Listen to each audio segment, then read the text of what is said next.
नमस्कार। गुरमीत राम रहीम, जिसे आमतौर पर राम रहीम के नाम से जाना जाता है, एक भारतीय धार्मिक नेता है जो अपने विवादास्पद व्यक्तिगत और कार्यों के लिए प्रसिद्ध है।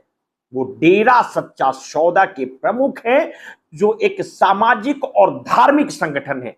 उनके अनुयायियों की संख्या लाखों में है, जो उन्हें एक धार्मिक गुरु के रूप में मानते हैं।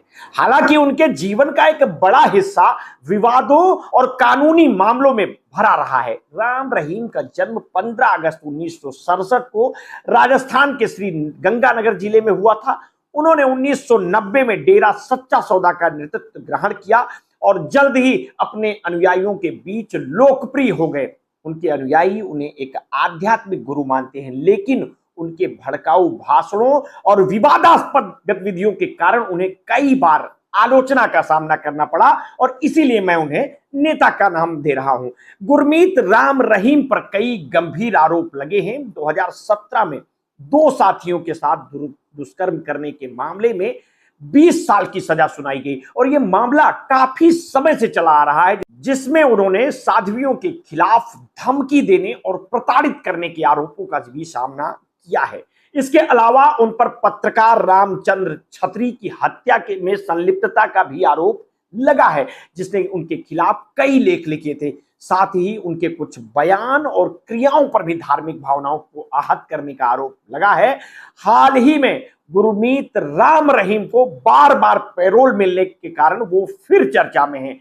हरियाणा में चुनाव चल रहे हैं, उसके कारण उनकी रिहाई को एक राजनीतिक रणनीति के रूप में देखा जा रहा है। उनकी रिहाई से उनके अनुयायियों के बीच समर्थन बढ़ाने की संभावना होती है, जो चुनाव में महत्वपूर्ण हो सकता है।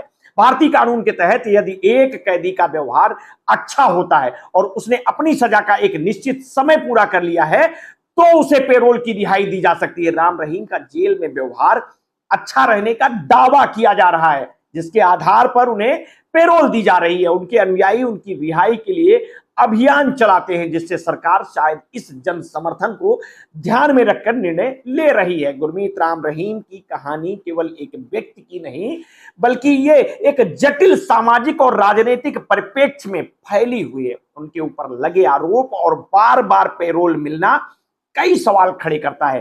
क्या यह न्याय की प्रणाली की कमजोरियों को दर्शाता है?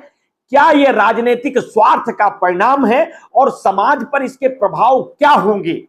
हरियाणा चुनाव की तैयारी के बीच राम रहीम एक बार फिर चर्चा में है। उनकी रिहाई न केवल राजनीतिक दृष्टि से महत्वपूर्ण है, बल्कि समाज पर इसके प्रभाव को भी समझना आवश्यक है। राम रहीम, जो अपने विवादास्पद विचारों और कार्यों के लिए जाने जाते हैं, पहले भी कई बार पैरोल पर बाहर आ चुके हैं।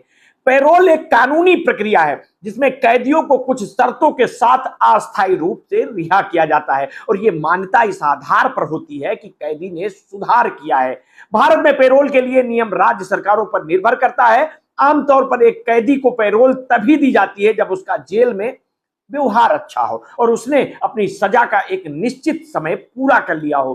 राम रहीम के मामले में उन्हें पिछले 7 महीनों में 10 बार पैरोल दिया गया है, जो कई सवाल उठाता है। राम रहीम की बार बार पैरोल मिलने से समाज में कई प्रकार के संदेश जाते हैं। सबसे पहले यह संदेश जाता है कि क्या एक व्यक्ति जो गंभीर आरोपों का सामना कर रहा है, उसे बार बार रिहाई मिल रही है? इससे न्यायिक प्रणाली की विश्वसनीयता पर सवाल उठ रहे हैं। जब एक ऐसे व्यक्ति को जो दुष्कर्म के आरोपी में दोषी पाया गया है, बार बार रिहाई मिलती है, तो ये युवा पीढ़ी के लिए एक गलत संदेश है। हरियाणा चुनाव के निकट राम रहीम की पैरोल राजनीतिक पृष्ठभूमि में भी बहुत महत्वपूर्ण रखती है और यह देखा गया है कि चुनावी समय में इस तरह के घटनाक्रम अक्सर अपने प्रभाव को छोड़ते हैं। राजनीतिक दल इसका फायदा उठाने के लिए तैयार रहते हैं। इससे न केवल राम रहीम की छवि को मजबूत किया जा सकता है, बल्कि इससे उनके अनुयायियों का भी ध्रुवीकरण किया जा सकता है। और गुरमीत राम रहीम की बार बार पैरोल और उसकी राजनीतिक पृष्ठभूमि के बीच का संबंध हमें यह समझाता है कि चुनावी राजनीति में